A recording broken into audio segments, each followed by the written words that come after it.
con relación al tema, a ver aquí.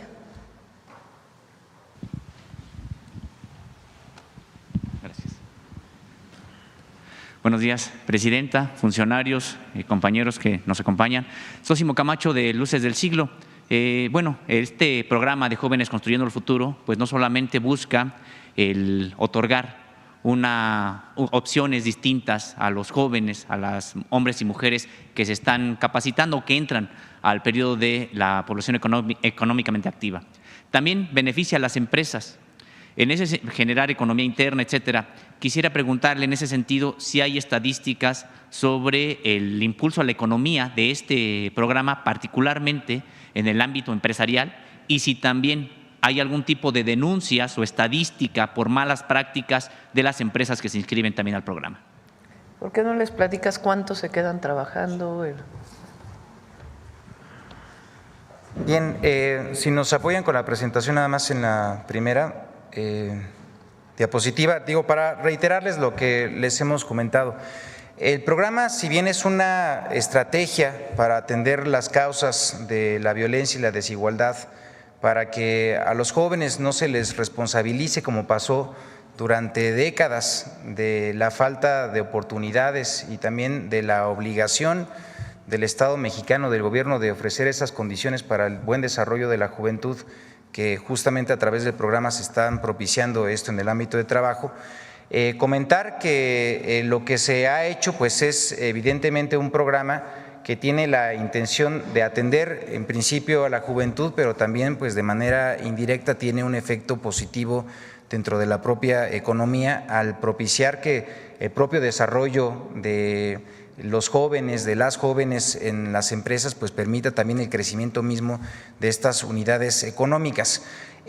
Uno de los buenos efectos que ha tenido, muy positivos, el mismo programa ha sido el número de colocación que ha tenido, el impacto que ha significado esto para abonar al buen ambiente que existe actualmente en México sobre el empleo, en una tasa incluso de desempleo que, como ustedes conocen, es la más baja que existe en la región. 7 de cada 10 jóvenes que participan en el programa terminan con una ocupación productiva o también con un empleo después de su participación. Una de las grandes limitantes que se tiene para la juventud, no solamente en México, sino en el mundo, es la falta de experiencia en el trabajo.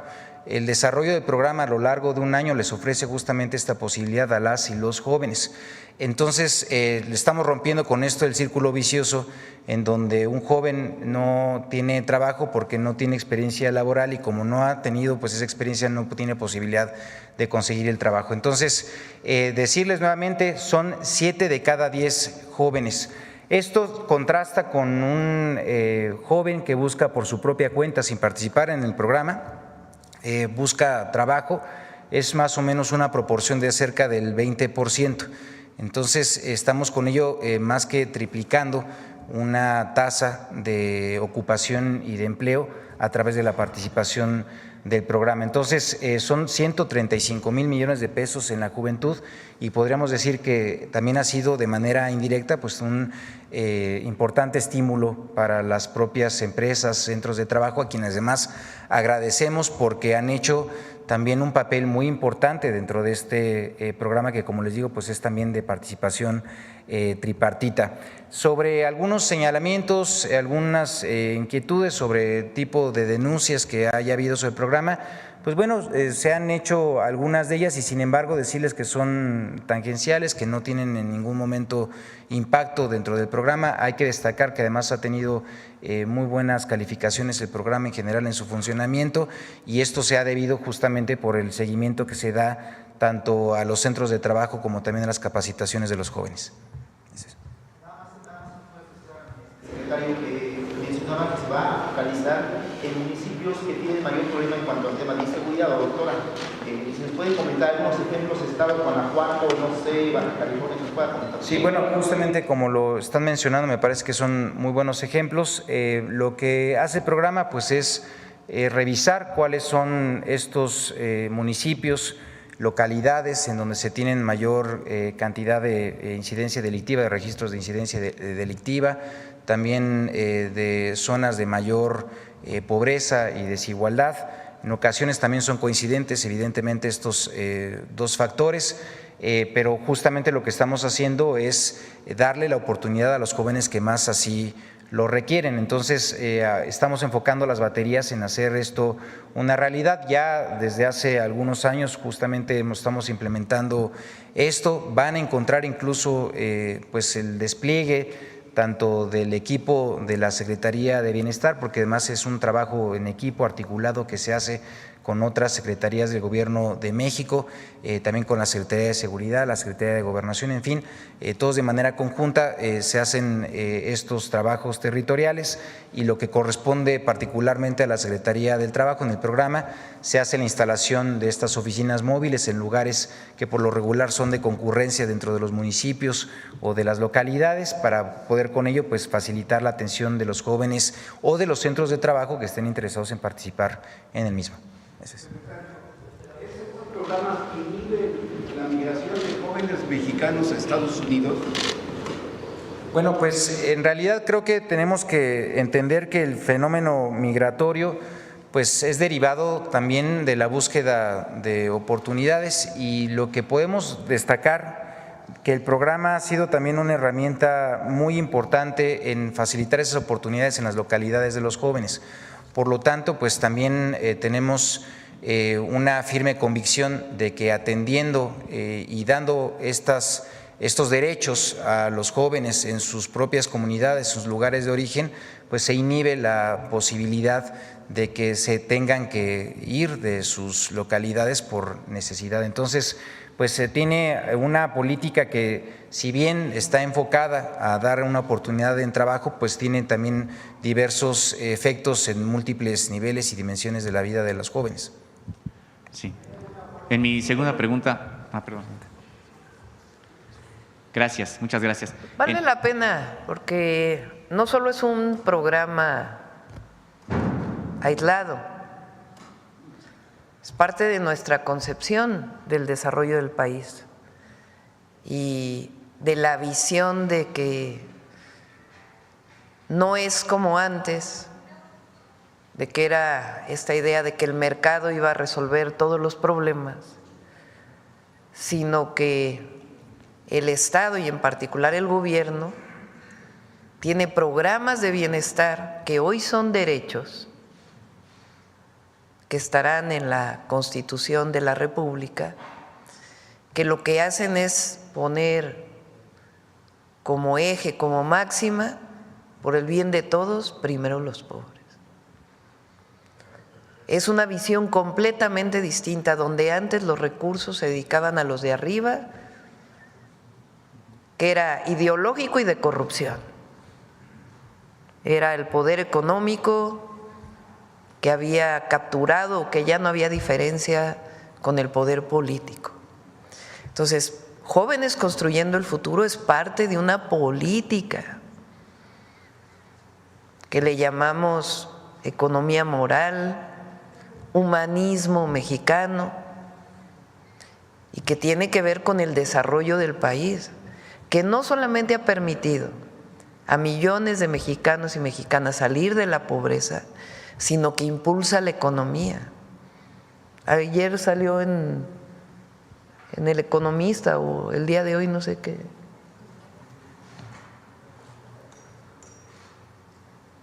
No, el de la economía, creo que es el de ayer. A ver si lo busca. Hay más inversión este año que el año pasado, extranjera directa, histórica. Y este año se está haciendo la encuesta ingreso-gasto por parte del INEGI, y estoy segura, porque es el modelo que va a tener buenos resultados.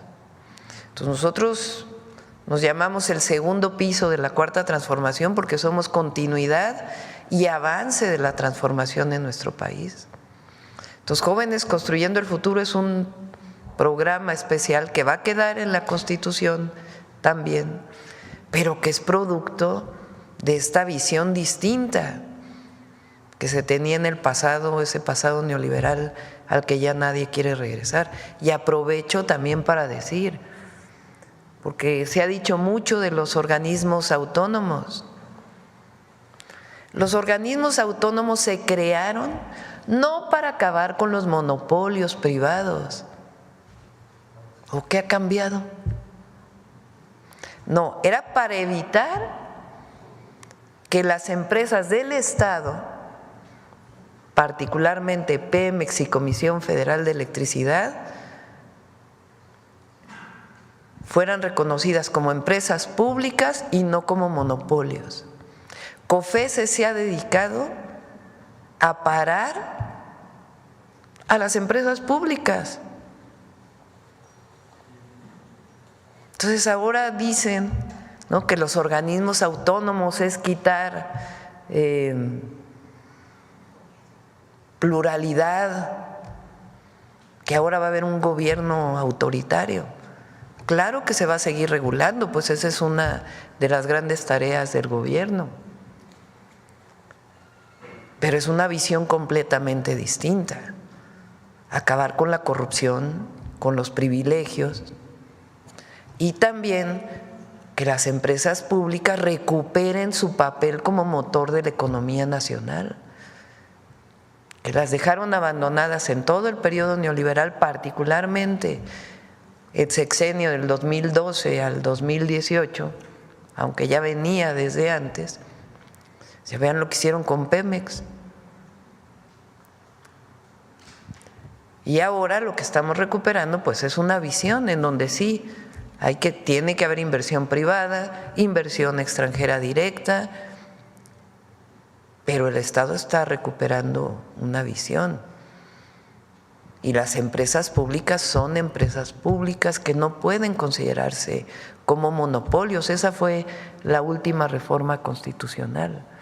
Entonces, Jóvenes Construyendo el Futuro tiene que ver con eso, con dejar de ver a los jóvenes como responsables de no tener empleo o no tener educación, dejando al Estado, como se pensaba antes, como si no tuviera responsabilidad. La educación es un derecho y la responsabilidad de que la educación sea un derecho es del Estado mexicano. Eso es lo que recuperamos. Los jóvenes tienen derecho al empleo. Claro, no todo el empleo lo del gobierno, también y de manera muy importante la iniciativa privada, pero nosotros nos responsabilizamos de potenciar la economía para que haya empleo para las y los jóvenes. Y no se asume que es un asunto de meritocracia, de que no tienes empleo porque eres flojo y entonces te llamo nini. Entonces sí es importante recuperar esta parte fundamental, porque nosotros estamos aquí por voluntad del pueblo de México y nunca nos vamos a separar del pueblo de México porque apoyó este modelo de desarrollo. Presidenta, está ya la imagen que había solicitado, no sé si quiere referirse a ella antes de mi segunda pregunta. Crece 11.2%. Este es valor de las exportaciones en octubre. Logran monto histórico. Eso no va a parar. Eso no va a parar. Perdón, en mi segunda pregunta, Presidenta, ya se refería usted a la gratuidad en la educación que está garantizada por el Estado desde los niveles básicos hasta la educación superior. Sin embargo, en la Universidad Nacional Autónoma de México y otras instituciones de educación superior, pues hay cobros por diplomados, por seminarios, por procesos de titulación que alcanzan los miles de pesos. Recientemente, el día de antier, publicamos precisamente en Luces del Siglo una determinación, un fallo de la Suprema Corte de Justicia de la Nación, donde pues se señala de que después de un proceso iniciado por un alumno de la Facultad de Derecho para ampararse en contra de un cobro precisamente de este tipo, determina sobre la gratuidad de la educación, determina que tiene la razón precisamente el joven y que la universidad no tendría que estar realizando este tipo de cobros. Sin embargo, abundan. Para prácticamente cualquier tipo de diplomado, de seminario, se tiene que pagar estos costos e incluso hay facultades en las que diseñan maestrías, doctorados, es decir, posgrados exclusivos para empresas, donde no hay ni siquiera examen de admisión formal, sino que hay un acuerdo entre la empresa y la facultad y la universidad. Eso solamente por poner el ejemplo de la UNAM, pero ocurre en otras universidades públicas del país. En ese sentido, si es que se tiene que garantizar la educación para los jóvenes, hombres y mujeres, también en la educación superior, ¿qué se puede hacer desde su administración precisamente para impulsar pues, la anulación de este tipo de cobros en la educación superior? Está en el tercero constitucional muy claramente que la educación superior, como otros niveles educativos, debe ser gratuita.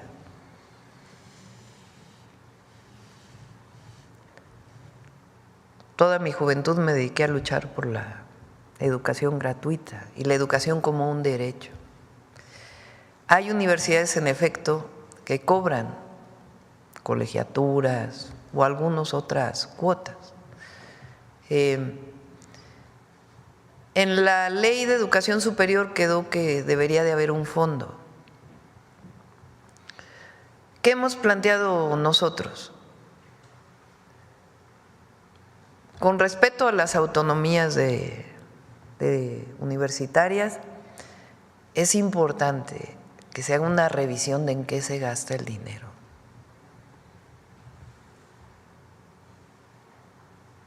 Porque ha habido un crecimiento muy grande de las burocracias universitarias.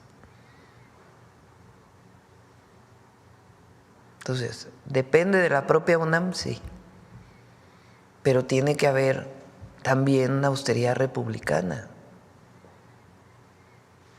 para que los recursos se destinen a las 3 tareas fundamentales: educación, investigación y difusión de la cultura. Y no se requieren grandes aparatos. Entonces, sí, el presupuesto público tiene que destinarse a la educación, pero también todas las instituciones tenemos la responsabilidad de utilizar ese recurso para lo que estamos destinadas. El recurso del pueblo es del pueblo, no es de ningún privilegio. Entonces, ¿qué vamos a hacer nosotros? Con los nuevos espacios universitarios que vamos a crear, van a ser gratuitos y vamos a seguir trabajando con las universidades. Presidenta. Rosario Castellanos, Universidad de la Salud, las universidades Benito Juárez, son gratuitas. Aquí en la ciudad creamos la Universidad de la Salud, la Universidad Rosario Castellanos, que el lunes, por cierto, les adelanto, vamos a firmar el decreto de la Universidad Nacional Rosario Castellanos, a ser nacional, para que a partir del próximo año inicie ya las nuevas universidades para dar opción a por lo menos 300,000 jóvenes más a que estudien la educación superior gratuita, de calidad, científica, humanista, y que permita que las y los jóvenes tengan empleo y tengan educación, que es un derecho. Presidenta, aquí el asunto es de que no solamente sería de presupuesto y de austeridad a las que estarían obligadas también las burocracias universitarias, sino de cumplimiento de la ley, porque si está establecido precisamente ya en la propia ley mexicana la gratuidad, este tipo de cobros pues podrían caer entonces en la ilegalidad. Sí, pero es un asunto de la autonomía y ahí tienen que revisarse internamente. Y qué bueno que ganó el amparo este joven. Finalmente, Presidenta, aquí se presentó la semana pasada el plan hídrico, donde se estableció el saneamiento de 3 ríos, de los más contaminados del país, conocidos incluso como infiernos ambientales por la cantidad precisamente de contaminación que padecen. Sin embargo, no se mencionó el río Sonora, considerado el mayor desastre ambiental en la historia de la minería en México. Se vertieron desechos tóxicos equivalentes a 10 veces el contenido del Estadio Azteca y que no ha sido remediado hasta este momento.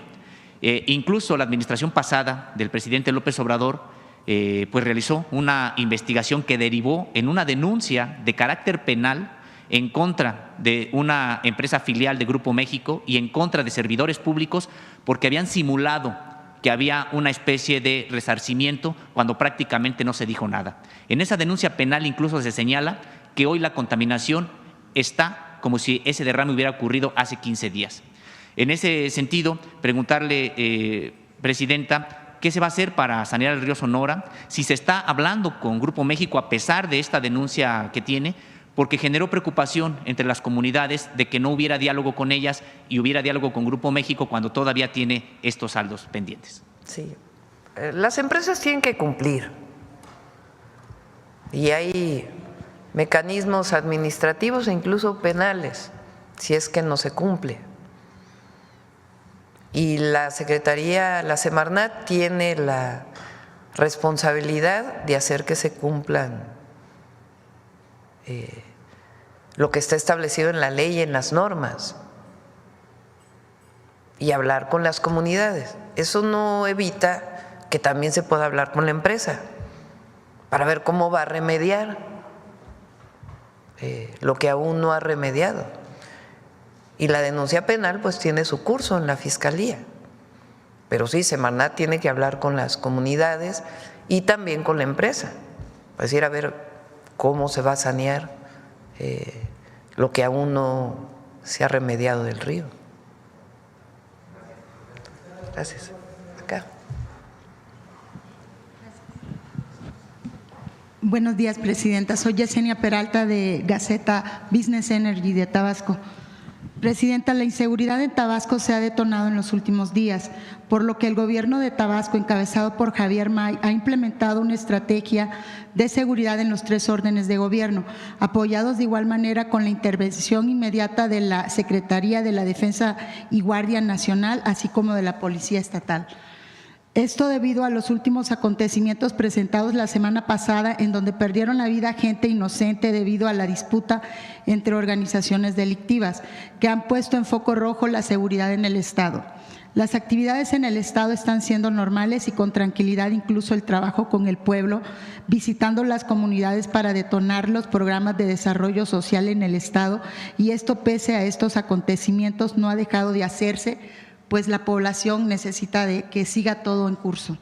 Las autoridades estatales están garantizando la seguridad a la población y exhorta a no perder la calma, así como aportar cualquier tipo de información entre la población que permita anticipar cualquier tipo de actividad delictiva guardando su integridad física. ¿Qué mensaje le da al pueblo de Tabasco, Presidenta, para que se encuentren tranquilos y el apoyo federal que habrá al Estado? Primero, Javier es un gran gobernador, es un hombre de mucha convicción, honesto, dedicado, y además está muy pendiente y coordinando las mesas de seguridad todos los días. Y lo estamos apoyando, y estamos apoyando al pueblo de Tabasco. Entonces, incluso no ha dejado de visitar ninguna comunidad. No, es un hombre muy cercano al pueblo, muy cercano. Y lo estamos apoyando en muchos temas, entre otros la seguridad. Vamos a apoyar a Tabasco en infraestructura, el programa que él tiene de crédito a la palabra para desarrollo agropecuario lo vamos a apoyar. Estamos apoyando conjuntamente en un programa de mejoramiento de vivienda, particularmente rural. Se está trabajando en el interoceánico. Entonces, vamos a apoyar al pueblo de Tabasco, y a Javier está el tema del desasolve de los ríos, que es un trabajo permanente, no puede parar. En todo vamos a apoyar a Tabasco, y hay… para que sepan, aquí en el Gabinete de Seguridad estamos pendientes cada semana, vemos un día a la semana distinto y orientamos, revisamos qué más trabajos tenemos que hacer. Hay trabajo de inteligencia, de investigación para las detenciones a partir de órdenes de aprehensión. Cada semana vemos una vez a la semana vemos Tabasco para darle la revisión y estamos apoyando a Javier en todo lo que requiera y al pueblo de Tabasco. Muchas gracias, Presidenta. En otro tema y en relación a la política arancelaria que anuncia Trump a México, no deja exento al petróleo, lo que se reflejaría en una afectación a los consumidores estadounidenses, debido a esta estrategia que se pudiera implementar en este caso. Hay que recordar que México es el segundo país después de Canadá en exportar a Estados Unidos crudo pesado. De aplicarse la política del aumento de aranceles al petróleo, el principal afectado será este país del norte, ya que sería lógico que entonces la exportación de este crudo sería hacia otros países del mundo. ¿Tiene implementado una estrategia para anticiparse a este tipo de aranceles al petróleo mexicano?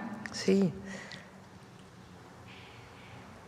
Lo que estamos haciendo es el diálogo, la carta que enviamos, porque hay también quien dice que enviamos la carta y luego hablamos y entonces ya cambiamos. No.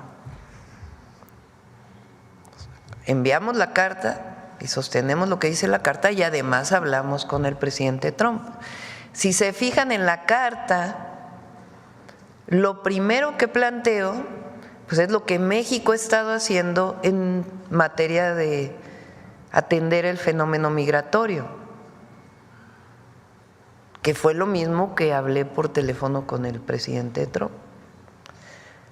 En la carta también planteo lo que hemos estado haciendo, por si él no lo conocía, en materia de el combate al narcotráfico y particularmente al fentanilo, que fue parte de la conversación.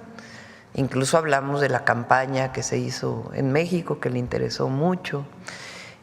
Y si se fijan en su primera publicación, él pone eso como el tema y que por eso pondría aranceles. Entonces, nosotros colaboramos, nunca nos subordinamos. Si logramos coordinarnos en eso, no va a haber aranceles. El petróleo que se exporta, el crudo pesado, el 56% de la exportación es del petróleo mexicano. Yo creo que ellos serían los más afectados en caso de los aranceles. Pero eso lo saben ellos. Ellos saben lo que presentó aquí el secretario de Economía, Marcelo Ebrard, de qué pasaría si aumenta el precio de un vehículo por un arancel. México ya exporta mucho menos petróleo. Ese es parte de un proyecto de soberanía, de que el petróleo que producimos se refine en México para venderse en México. Entonces, la gran mayoría del petróleo que producimos se refina en México y el segundo tren de la refinería Olmeca está ya prácticamente funcionando. Entonces, nos vamos a poner de acuerdo. Yo estoy convencida, defendiendo nuestra soberanía,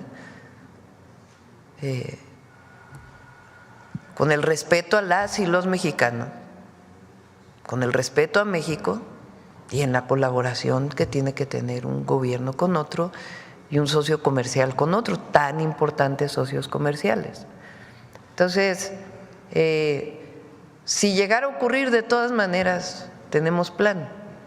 Pero el objetivo es que no ocurra. Le conviene más por la cercanía territorial, inclusive traer el crudo pesado de Asia o de otros países les es más caro. Pero no es el tema del petróleo, ya ni siquiera, te digo, ya ni siquiera es el tema del petróleo. O sea, México llegó en la época de Fox, se produjeron en México, llegaron a producirse 3 millones de barriles diarios. ¿Cómo lograron eso? Sobreexplotando Cantarell. Cantarell, el principal yacimiento que le dio a México un desarrollo enorme e ingresos enormes, para que Fox le enviara más petróleo a Estados Unidos, pues sobreexplotaron nuestros yacimientos. Lo más increíble de todo, aparte de que malbarataron y sobreexplotaron Cantarell, inyectando nitrógeno, y al inyectar nitrógeno contaminaron el gas, Supuestamente se iba a construir una planta de nitrógeno que ahí está, pero que en realidad no opera como debe operar, que es parte del problema de la contaminación todavía del gas con nitrógeno de esa zona. La pregunta es, ¿en qué usaron el recurso? El barril de petróleo estaba en $100 el barril. Hay un capítulo ahí del libro Gracias del presidente López Obrador que habla de esto. O sea, además de todo, díganme una obra del Fox que recuerden. Una obra de infraestructura que recuerden, que digan, los recursos petroleros se usaron para el desarrollo del país. ¿Se acuerdan de alguna? Ahora, de Calderón, que también vivió un periodo de ingresos petroleros enormes. Ahora díganme, ¿qué obra recuerdan de Calderón?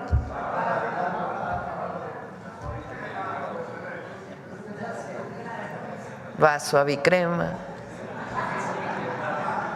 el monumento a la corrupción, la media barda,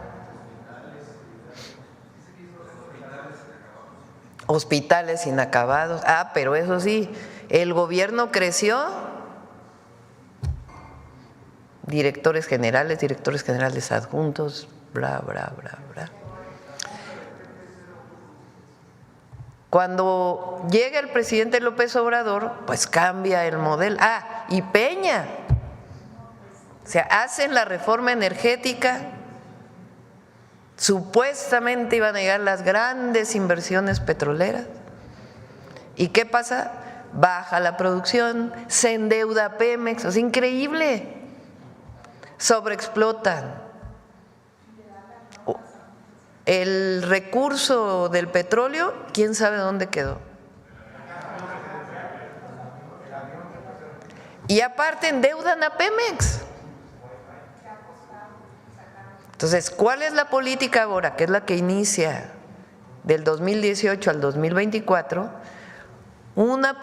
mantener una producción de 1.8 millones de barriles diarios, y que en vez de que ese petróleo se venda al extranjero, todavía hay un pequeño porcentaje de exportación, se quede en México, que las refinerías mexicanas funcionen bien y que se venda la gasolina, el diésel en nuestro país con mejor combustible. Para eso se hicieron las coquizadoras, porque las coquizadoras permiten que en vez de que se produzca combustóleo, se produzca más gasolina y además tenga menos contenido de azufre. Entonces sea gasolina que provoca menos contaminación. Y ahí se queda. Y lo que sigue, que es lo que hemos planteado nosotros, particularmente para la generación eléctrica y poco a poco hacia el transporte, pues que sean más fuentes renovables de energía para evitar o para contribuir a disminuir el cambio climático. Y sobre el otro tema, la relación siempre va a ser, vamos a buscar una relación de respeto, de no subordinación, eso nunca, nunca.